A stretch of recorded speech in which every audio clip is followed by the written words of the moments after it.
रहे थे मन में, बल खो बैठे थे तन में। हम भूल रहे थे मन में, बल खो बैठे थे तन में। हम भूल रहे थे मन में, बल खो बैठे थे तन में। ओ राह दिखाने वाले, भक्ति राह दिखाने वाले, तुमको लाखों प्रणाम, तुमको लाखों प्रणाम।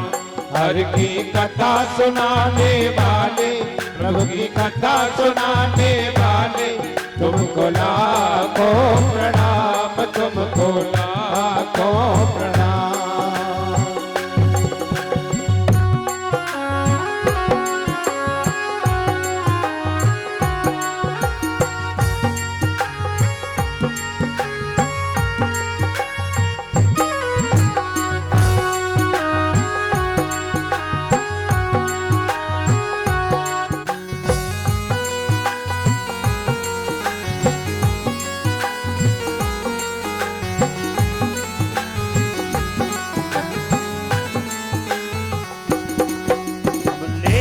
विष का प्याला जा रहे थे यम के गाला। हम लेकर विष का प्याला जा रहे थे यम के गाला। हम लेकर विष का प्याला जा रहे थे यम के गाला। हम लेकर विष का प्याला जा रहे थे यम के गाला। अमृत सुधा पिलाने वाले, अमृत सुधा पिलाने वाले, तुमको लाखों प्रणाम, तुमको लाखों प्रणाम। हर की कथा सुनाने वाले, प्रभु की कथा सुनाने वाले, तुमको लाखों प्रणाम, तुमको लाखों प्रणाम।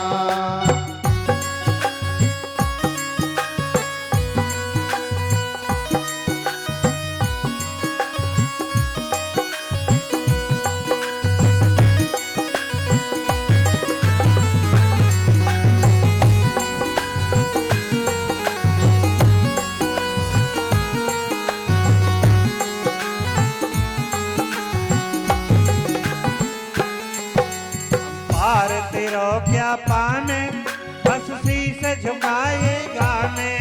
हम पार तेरो क्या पावे, बस शीश झुका यही गावे। हम पार तेरो क्या पावे, बस शीश झुकाए गाने। हम पार तेरो क्या पावे, बस शीश झुका यही गावे। वो प्रेम लुटाने वाले, भक्ति प्रेम लुटाने वाले, तुमको लाखों प्रणाम, तुमको लाखों प्रणाम। हरि की कथा सुनाने वाले, प्रभु की कथा सुनाने वाले, तुमको लाखों प्रणाम, तुमको लाखों प्रणाम, तुमको लाखों प्रणाम, तुमको लाखों प्रणाम। इस तरह से महाराज पूजन किया।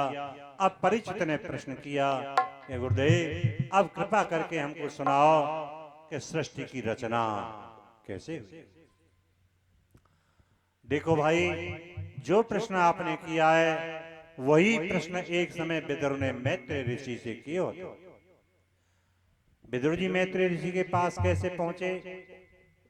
एक बार तीर्थ यात्रा करते हुए आए विदुर जी वृंदावन, और उधर से आए उद्धव।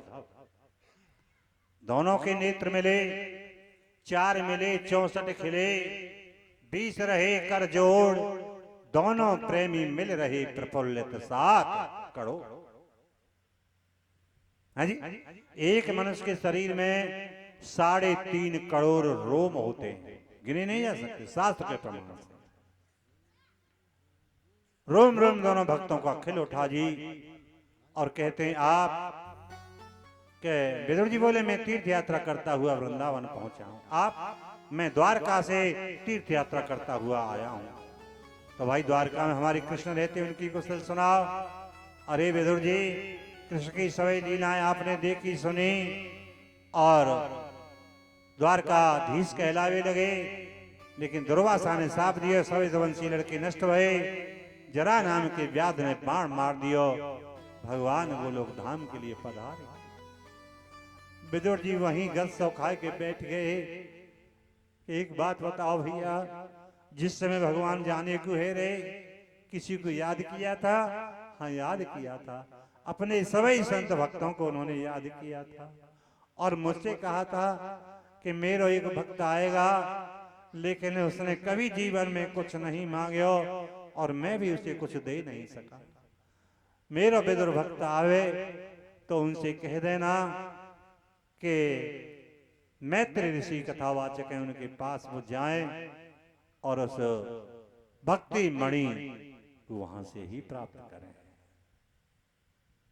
इस तरह से महाराज समझायो और उसी समय पर दंडवत प्रणाम कर विदुर उद्धव महाराज, उद्धव तो वृंदावन में और विदुर जी चल दिए मैत्री ऋषि के पास। देखते ही बड़ा आदर किया, आओ महाराज आओ, आसन दिए बैठायो, जलपान कराया।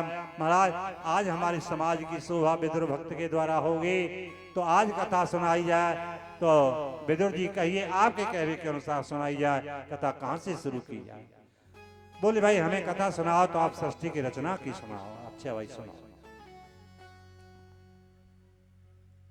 महाप्रलय हुई, महाप्रलय में कुछ भी शेष नहीं रहता, एक अनिर्वचनीय तत्व शेष रह जाए। अनिर्वचनीय जिसका वाणी के द्वारा वर्णन नहीं किया जा सकता, देख नहीं सकते, स्पर्श भी नहीं कर सकते, वो तत्व शेष रह जाता है, अनिर्वचनीय बोलते हैं उसे। वैसे माया को भी अनिर्वचनीय कहा है। माया न सत्य कहवे में आवे न असत कहवे में आवे। सत्य कहूं तो है नहीं और झूठ कहो ना जाए, हाँ और ना के बीच में साई रहो समा, है ना। तो माया को भी अनिर्वचनीय कहा गया है। क्यों? कि देखिए माया असत्य है, तो फिर हमारे व्यवहार में आ रही है, कहां है असत्य? माया का कोई अस्तित्व नहीं है जी, तो माया असत्य।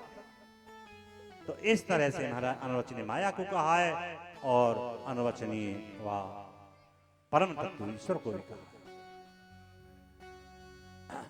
तो इस तरह से भाव कहने को क्या है जी।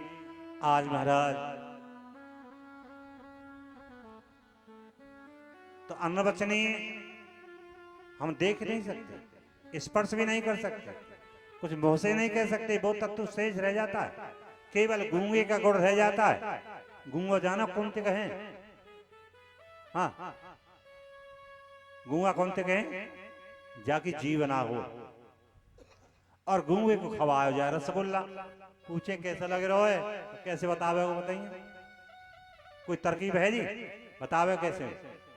वो आंखन मटकावे, मुंह मटकावे हो, पर बता ना पावे, है जी। इसी तरह से महाराज हम उसका वाणी के द्वारा वर्णन नहीं कर सकते, केवल वो अनुभव का विषय रह जाता है, हम केवल उसका अनुभव कर सकते हैं, केवल अनुभव का विषय। तो वही अनिर्वचनीय आई निराकार में, और निराकार में आने के बाद में सृष्टि की रचना उत्पन्न हुई, है जी। सृष्टि की रचना करने की प्रेरणा उत्पन्न हुई और वहां से वह ईश्वर कहने लगे। ईश्वर ने माया को सहारा लिया, माया ने महतत्व को नाम बीज बो दिया और महतत्व से तीन तत्व प्रकट गए, सतोगुण रजोगुण तमोगुण। सतोगुण से 5 ज्ञान इंद्रिय, 5 उनके देवता, 5 और 5 10। रजोगुण से 5 कर्म इंद्रिय, 5 उनके देवता, 5 और 5 10, 10 और 10 20। 5 तत्व जल तेज वायु आकाश और पृथ्वी, 25 तत्व को एक अंड बनो जो हजारों वर्ष जल में पड़े रहो। ब्रह्म वहां में चित्त शक्ति लेके प्रवेश कर गई, वहां को नाम पड़ेगो नारायण। बोलो नारायण भगवान की। उसी नारायण की नाभि से कमल प्रकट हुआ, कमल पे ब्रह्मा जी सोच रहे हैं जल ही जल, चारों तरफ केवल जल ही जल और कुछ नहीं है। और कमल पे ब्रह्मा जी, मैं आयो कहां से, मेरे पैदा करने वाला कौन है? खोज करी है लेकिन वह को खोज नहीं पायो। शब्द आयो आकाशवाणी के द्वारा कि रे ब्रह्मा जी तपस्या करो, अगर कुछ जानना है तो। उसी कमल आसन पे तपस्या करते हैं। फिर शब्द आयो कि अब आप सृष्टि की रचना करो। तो वहां कोई स्त्री पुरुष तो है नहीं है, कोई सामग्री नहीं है। ब्रह्मा जी के पास क्या है? कुछ नहीं है। मन के संकल्प से सृष्टि की रचना की। सबसे पहले चार पुत्र पैदा किए, सनक, सनंदन, सनातन और सनत कुमार। 4 पुत्र पैदा किए। आप सृष्टि की रचना करो कि नहीं, हम माया के चक्कर में नहीं पड़ेंगे, हमें तो परमात्मा चिंतन करना है। पहल के बेटा भाई उन्होंने सृष्टि की रचना करवी की मने कर दी। क्रोध आयो, क्रोध के कारण और महाराज बहुत फटे गए। तो शंकर भगवान प्रकट रह गए, आप सृष्टि की रचना करो, ला हम करेंगे। तो भूत प्रेतों जैसी सृष्टि की रचना की। ब्रह्मा जी बोले मोह तुम्हारी सृष्टि की रचना ठीक नहीं लगी, जाओ तुम भजन करो। अब की बार 10 ऋषि पैदा किए, अत्रि, अंगरा, पुलह, पुलस, क्रतु, भृगु, वशिष्ठ, दक्ष, नारद 11 में ऋषि छाया से पैदा करे करदम जी महाराज। दाहिने अंग के मलबे से मनु, बाएं अंग के मलबे से रानी, शत्रुपा को प्रादुर्भाव भयो। ब्रह्मा जी बोले ये सब कमल के आसन पे है रोजी। ब्रह्मा जी बोले अब आप सृष्टि की रचना करो, मैथुनी सृष्टि की। मनु महाराज बोले महाराज मैथुनी सृष्टि के जीव का रुकेंगे जल पे। अरे मन के संकल्प के जीव हैं, कहीं भी घूम सकते हैं, वायु में घूम सकते हैं, जल के अंदर रह सकते हैं, जल के ऊपर रह सकते हैं, लेकिन मैथुनी सृष्टि के जीवों के लिए तो पृथ्वी चाहिए। पृथ्वी की बड़ी समस्या है, पृथ्वी तो लाए भगवान। ब्रह्मा जी ध्यान करने लगे, छींक के विवर से और शुकर भगवान प्रकट है, 12 भगवान। क्या बात है महाराज, पृथ्वी की बड़ी समस्या है। तो उसी समय और जल राशि में शुकर भगवान कूद पड़े जी, जल राशि में कूद पड़े। गिरा देंगे,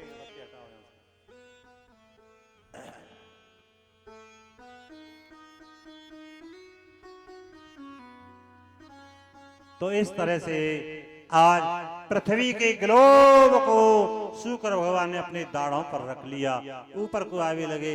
इधर में नारद जी मिले, हेडाक्ष। हेडाक्ष बोले हे बाबा